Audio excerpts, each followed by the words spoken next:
Chuck Sarlos.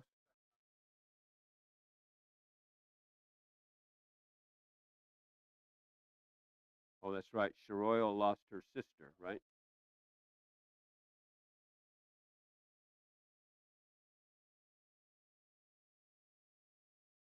Just a second. I don't want to forget. I wish my memory is short. See. Sister passed.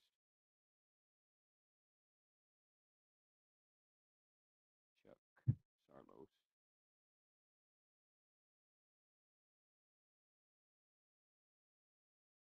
Daniel Haley is ill. Okay, now Caitlin is what with West Visalia Group?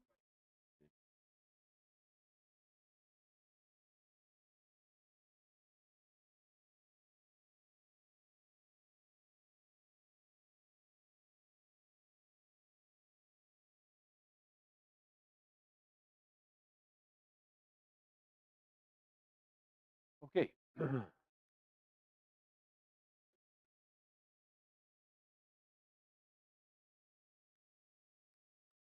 All right, we're going to pick up our study.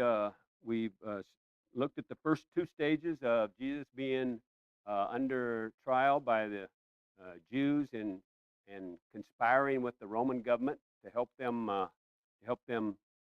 do what they've been plotting to do for some time. And we're going to look at the final stage of that this evening.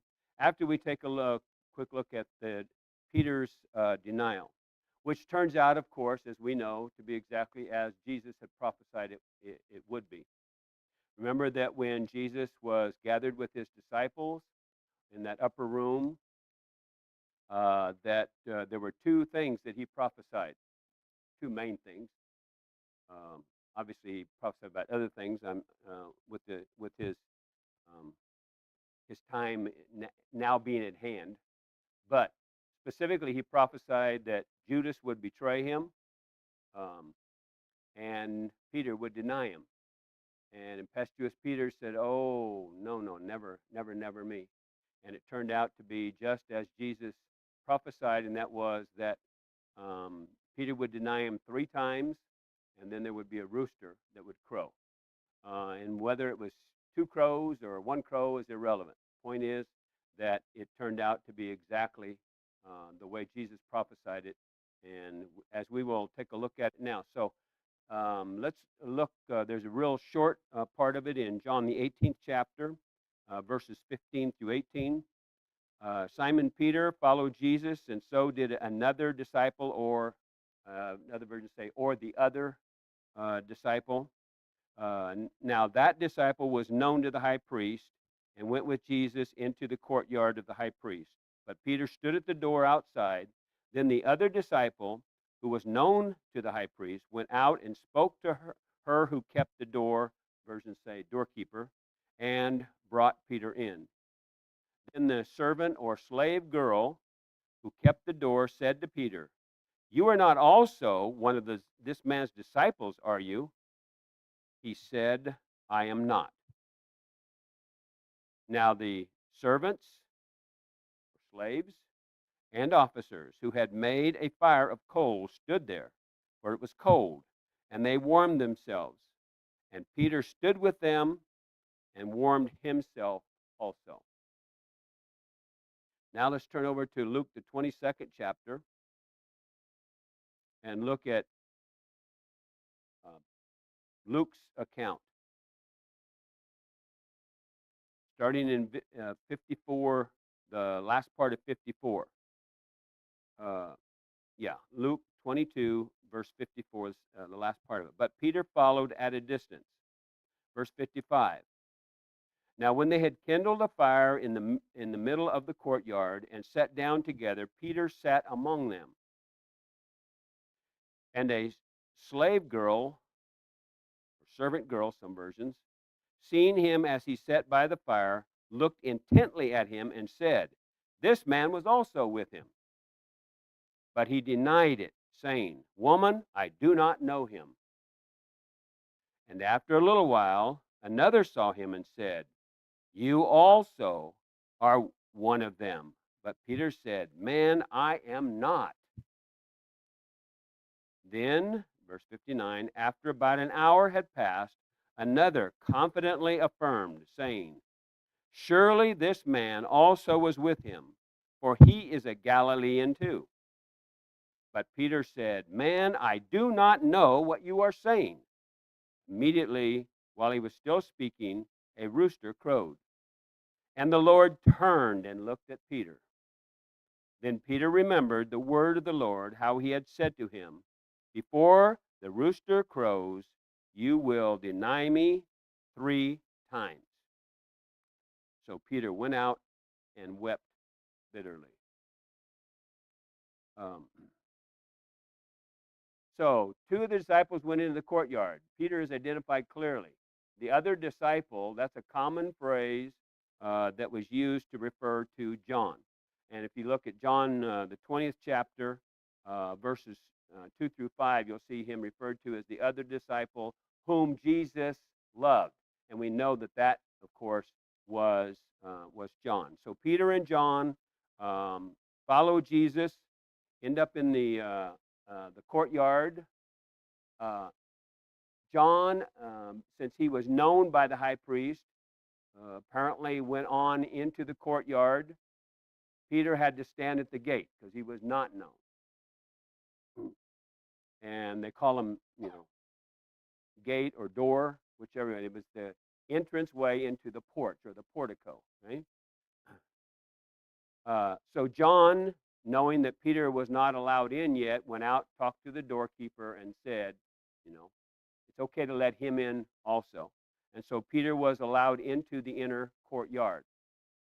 Apparently, it's a cool night, a cold night, uh, and so the officers and the slaves and the servants started a fire by which they could warm themselves. And it said that Peter was seen both standing and sitting off and on, warming himself also at this fire.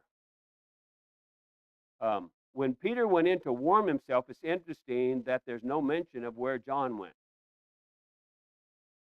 The scripture's not specific. It could be that he went into the house, since he was allowed into the house, since he knew the priest, or it could have been also possibility that he sensed the danger that was about to occur and he left. In either case, no more mention of John in this particular sitting is made. All the focus, of course, is on Peter. And of course, we know what happened. Peter was confronted on three different occasions by either 3 or 4 or 5 people, depending upon how you read another or the other.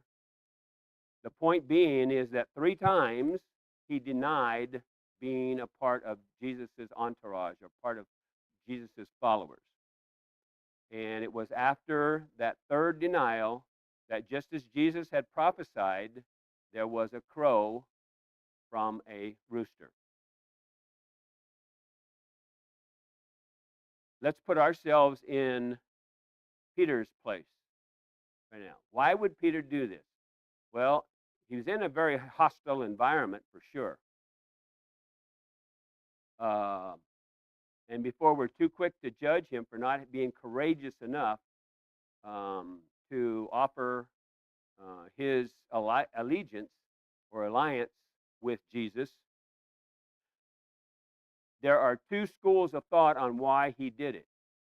One is that he just lost his courage and was afraid for himself. But there's another very strong possibility, which we had talked about earlier. Remember that Jesus had specific designs and specific plans for all of his disciples. And unbeknownst to us at this time, and unbeknownst to him at this time, it was going to be Peter who was going to deliver the keys of the kingdom to the world, okay? To the Jews. Now, that would not have been possible if he'd owned up to knowing Jesus and he had been killed. He likely would have been killed on the spot because that's what they were doing. So whether he did it because of his own selfish motivation or he did it for some other reason, you can decide for yourself. What we do know is that later on, Peter owned up to his mistake, to his sin, if indeed we want to call it being sinful. And it probably would be, whether we're trying to protect ourselves or someone else, it would be sinful for any of us to deny that we are followers of Jesus. Because if it was a sinful moment on Peter's part, then Jesus would have had to forgive him in order to still allow him to carry out that first gospel sermon on the day of Pentecost. So you can determine for yourself. I'm not going to debate it with you one way or the other. Okay. The important point is that he did as Jesus. He fulfilled Jesus' prophecy. And imagine how he felt when the Lord turned to him and looked at him.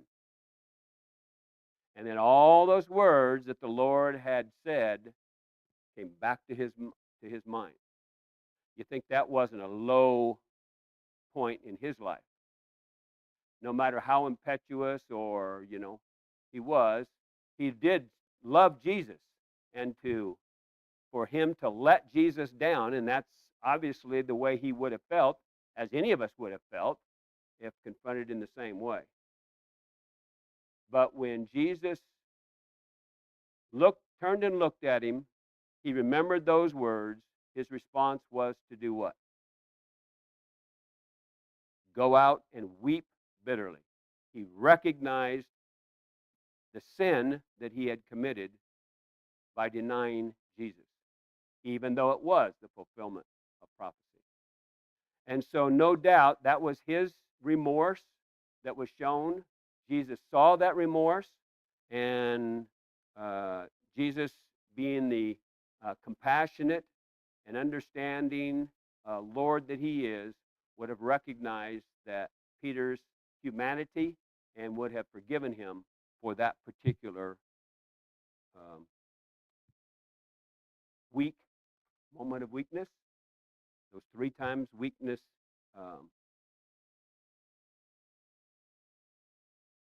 Now, and that's about the extent of the account. I don't want to say story because it's not a story. It really happened. Okay? The account of Peter's fulfillment of prophecy in denying that he knew or he was a follower of Jesus. Two interesting points that come out of Luke's account is that one of the people that spoke up was a relative of the man who got his ear cut off. Who cut off his ear? Peter. So no doubt a little bit of vengeance involved there. He'd recognize him. He'd know who he was, okay? And his name, of course, is Malchus. And that you can read about that in John 18, the 10th verse. The other thing, too, is they said, how did they determine that he was from Galilee also? How do we determine what part of this country people are from? By their accents or whatever, right? We definitely know when somebody's a Southerner, okay? We definitely know if somebody's from New England, okay? And they know if we're from the Wild West, too, by the way we speak, okay? So it was by his accent or his manner of speech that they detected that he was also a Galilean, okay? Any other comments or questions about this particular incident? Yes.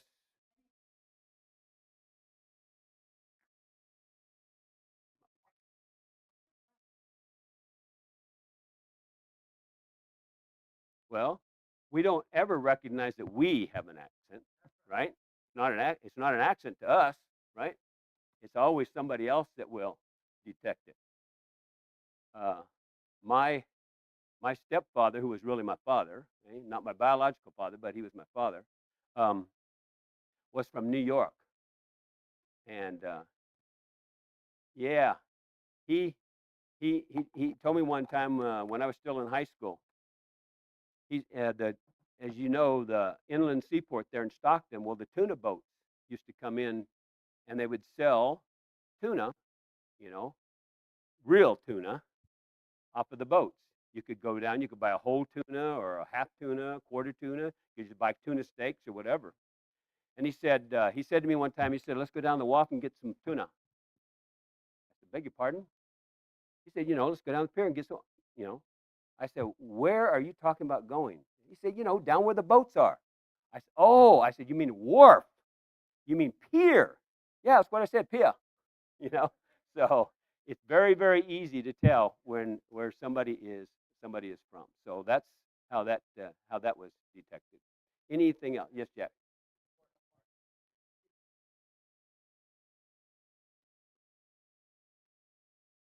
Yeah, his repentance, his remorse was obvious to the Lord.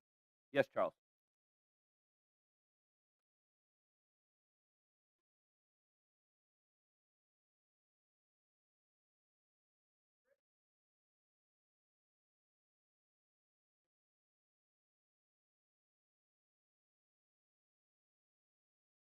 Yeah, there's debate about what that actually means. The fact none of the scholars really think he was cursing, but what he was doing was uh, kind of cursing toward those that were being harsh or being accusatory, so to speak.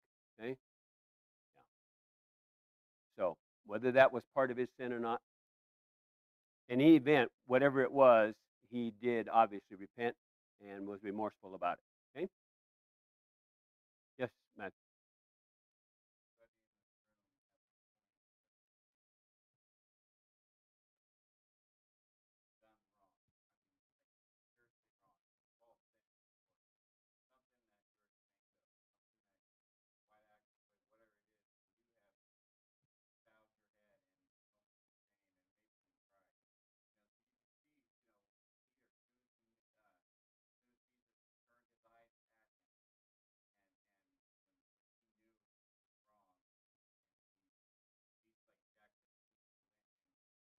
Right.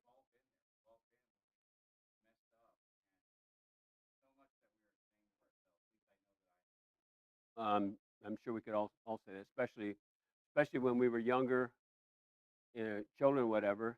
That piercing look you get from one of your parents when you've done something that they would certainly be out of your character, or they told you not to do. And no doubt that look from the Lord was piercing right through the heart of Peter. See? Okay, now let's take a look at that third stage of the Jesus, excuse me, of Jesus before the Jewish um, hierarchy, so to speak. And the third stage, of course, is the trial, quote unquote trial, um, before the Sanhedrin. Let's go to Luke's account, Luke 22, and we're going to look at verses 66 through 71. As soon it was early morning, some say day, the elders of the people, both chief priests and scribes, came together and led him into their council chambers, saying, "If you are the Christ, tell us." But he said to them, "If I tell you, you will not believe, and if I ask you, you will not answer. Hereafter," verse 69, "the Son of Man will sit on the right hand of the power of God." Then they all said, "Are you then the Son of God?" So he said, different versions put it differently. It is as you say, or you have said it. All of them just simply mean it's as you say, yes, I am. Okay? So he said, yes, I am to them. Then they said, "What further testimony do we need? For we have heard it ourselves from his own mouth." So he finally said something which gave them, in their eyes at least, the ammunition to accuse him of blasphemy. And remember that they had been trying to find witnesses, even going to the point of fabricating testimony against him to try to get some charge against him. And remember, what's interesting is, remember, the testimony that they were trying to elicit from him was, of course, had to be false because he never violated any Jewish law as long as he was on the earth. Um, and it's also interesting to note that when the two did finally come up, and they were obviously false witnesses because they said their rendition of John 2:19, which is where it comes from, was they said that Jesus said, "If I destroy the temple, I will raise it up again in 3 days." Now, what's wrong with that? What's wrong with that accusation? Say again? He didn't say that. He said, "You," he was talking to them, "destroy the temple, and I'll raise it up in 3 days." That's what he said. He wasn't talking about destroying the temple, which of course would have been uh, something that a Jew would never even think about doing. Okay, so their accusation was false against him because he never said he was going to destroy the temple. Yes, he did say, "I will rebuild it," but he wasn't talking about that physical temple that they were talking about, that they were thinking about. And it's likely that even some of the Sanhedrin knew what he was talking about, meaning his own body, because they had been around him long enough to know what he claimed to be and what he was going to be about and what he was going to do, to at least some of that council would have known that he was really talking about his own body, and certainly he would not destroy his own uh, body. Okay? So remember that all these other previous accusations, everything were done at night. Okay. Now it's the next morning, or come morning. It could have been after midnight, whenever. But come morning, the dawn of light. Now they bring him in, and they sort of do a mock trial all over again. Now they were intent on doing whatever they, that, I mean, they were intent on killing him anyway. Okay, and at night they had already decided that. So what was the value, or what was the reason for them putting him through another trial in at morning? What was the value of that?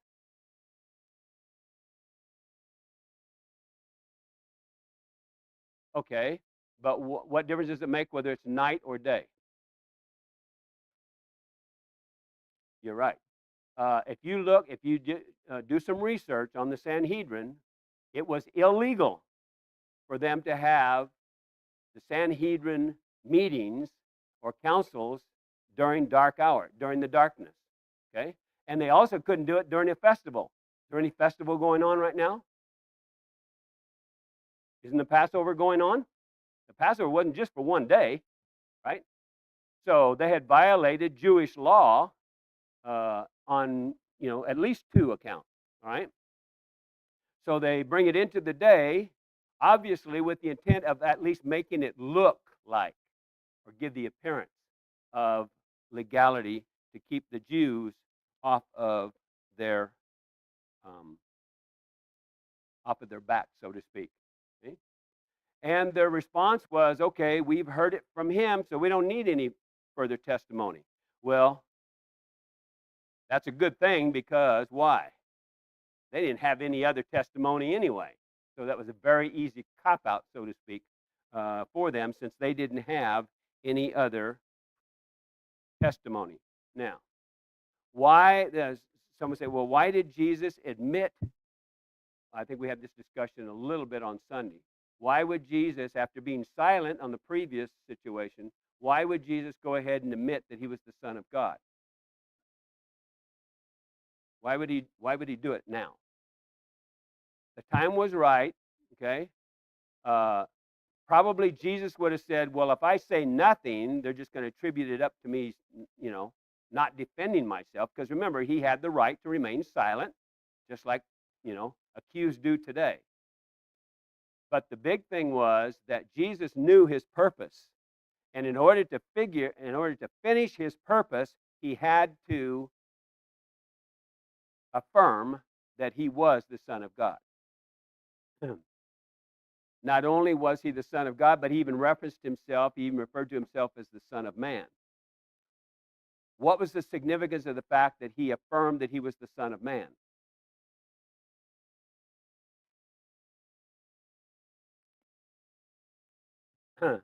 Who had the Jews been looking for? They've been looking for a Messiah, had they not? And where did they think that Messiah was going to come from? A human, right? A human. So, by his affirming that he was also the Son of Man, he affirmed that he was the Messiah. Okay? Not in the same sense that they thought of it, but he certainly was the Messiah, even though he was not going to be the Messiah in the same sense that they were thinking of. Okay? And of course, Jack correctly pointed out, or somebody else did, I think, the Jews had another problem. The Sanhedrin had another problem in that um, they were pronouncing a death sentence, and they had no authority to do it. Okay, not only was it not at night, they couldn't even do it during the day. Okay, because they were unable, not allowed by Roman government rule to put anyone to death. Okay. Um, there was one other. Let me see if I can find it. Oh, there's also some debate as to what, I think it's Mark's account. Mark's account says that the whole council was gathered, Mark 15:1.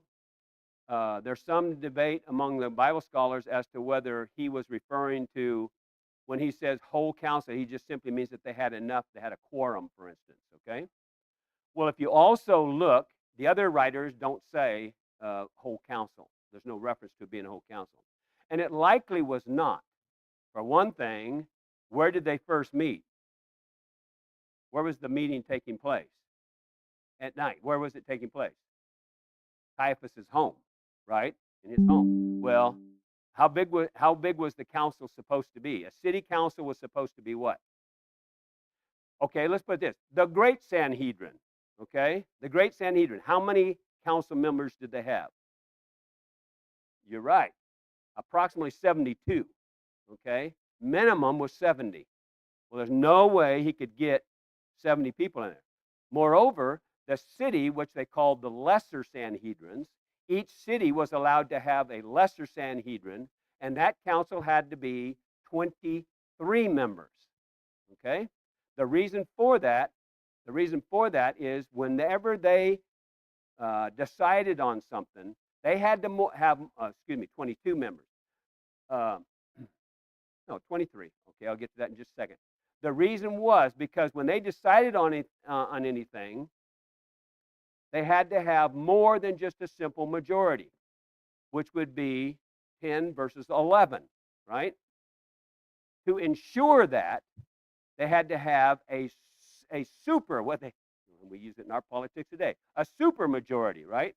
Which means it had to be 10 versus 12. So they always had the 23rd one to make sure they could get that 12th vote. Okay? How many do we use in criminal courts today? 12. Okay? And how many have to agree on a death sentence? All 12. Okay? So that's where all of this, that's what all this is based on. Okay? So even if there was only, even if he was the whole city Sanhedrin, there would have been at least 22 members there, 23. Okay? Well, it's likely based upon excavations of that area that his abode or his courtyard or wherever they had it still wasn't even large enough for 23 of the council members. Okay, So it's likely that they did not have the required number of members to pronounce to decide on anything, much less having the majority that they needed in order to convict him, especially of a death case. Well, who would be the two? Who would be the two that they would think that they would want to hold a meeting and not have in their presence? Who? No, he comes later. Nicodemus. That's right. And who else? Joseph of which Joseph? Of Arimathea. Okay, who were both Sanhedrin. Well, they were both followers of Jesus. Okay, we learn that in different places of the Bible. So it's likely they were having a meeting without at least those two there, because what would they do when they started talking about putting Jesus to death? They would immediately put up a protest, probably hold up the whole mock trial. Okay, all right, very good question, very good point. Okay, so they finally get Jesus to commit, in their minds at least, a blasphemy case, which is against the Jewish law, even though he was not blaspheming, but according to, they use that as the basis. Well, the problem, now they have another problem in that the Roman governor couldn't care less about him blaspheming their Jewish law. So they had to come up with some other political offense that they could use in order to have the Romans provide the ammunition, so to speak, in order to carry out this sentence. So let's go to Luke, the 23rd chapter, and it's revealed to us in the first 5 verses. But I want to read just for sake of time. Let's just read verses 2 and 5, because this is the essence of their charge to try to fire up the Roman governor. Okay, and they began to accuse him, saying, "We found this man, this fellow, perverting the nation and forbidding to pay taxes to Caesar, saying that he himself is Christ, a king." Okay? It's true that he was claiming to be a king also. Did he ever, is it ever revealed in Scripture where he told anybody not to pay taxes to Caesar? He did just the opposite. Render to Caesar was due Caesar. Okay? So that was a lie right there. Okay? And then look at verse 5. But they were more fierce, saying, this is after Pilate said, I still don't find any fault in this guy. Okay? But they were more fierce, saying, he stirs up the people, teaching throughout all Judea, beginning from Galilee to the place. Well, now, how would that fire up the Roman governor? What were the Roman officials always fearful about with so many Jews around? Trying to keep peace, mutiny, okay, rebellion, okay. And so the minute they say stirring up the people, that gets the attention of the Roman governor. Now, whether or not he truly believed that Jesus was doing that or not is a moot point. The point is that he used that basis to carry out, or to begin to carry out, the Roman trials, which will also be in 3 stages, and Charles is going to cover that with you in the next 2 lessons. Okay? So he'll start on Sunday with part 1, and then on the following Sunday with part 2. Okay? Any question on the Jewish trials or the setup for the Roman trials? Okay. Well, let's go to our questions. Then we have just enough time to answer. Well, we have more than enough time to answer our questions, huh? And that's because, by the way, these questions are misnumbered. In the individual study guide, if you ran them off, they're misnumbered. What they did was they numbered every line instead of recognizing that some of those were continuations of the previous questions. So we'll cover them as we go, okay? What was the purpose of the Jewish trials? What was that? Well, the purpose was to justify their behavior, to justify their bringing him up on charges, something that they had already agreed upon. Okay, and that was back in Matthew the 26th chapter, verse 4, Mark 14:1, and John 11:53. They had already decided we're going to kill this guy. Okay? To whom did the mob take Jesus first? Annas. And what was wrong with that? He was no longer the high priest. Okay, he had been referred. He had been, and then that's where they took him next to Caiaphas, who was the actual, at least. Okay, remember the Romans replaced Annas. So in many of the Jews' eyes, it looked they still considered Annas to be the high priest, even though in officialdom Caiaphas, and for purposes of the Sanhedrin, Caiaphas was the high priest, and that's who they took him to next. Okay. Now, during the second stage of his trial, what sort of testimony were they seeking to find against Jesus? All of it false, but what kind of testimony were they looking for? That's right. To provide some way that he's violating the Jewish law that would allow them. Specifically, they wanted him to blaspheme because that was a death sentence in Jewish law. Okay, and yes, their testimony was obviously all the false testimony.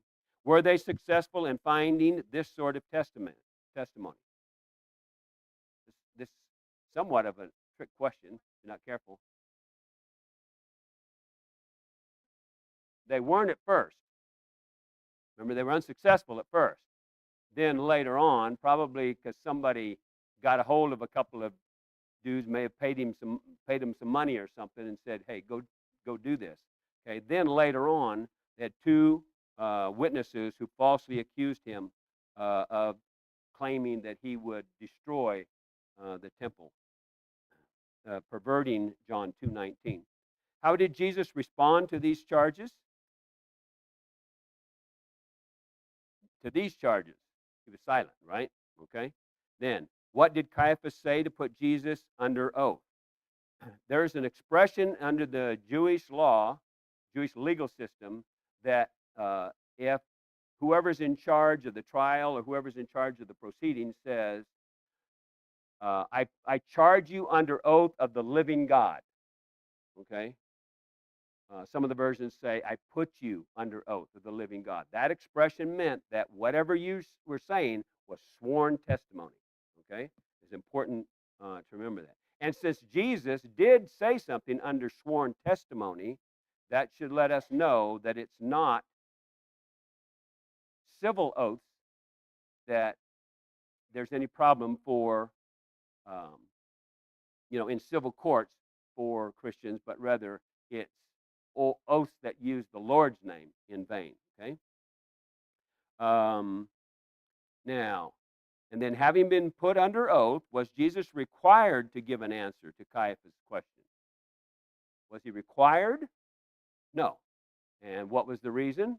Same as it is today. You're protected against self-incrimination. Okay.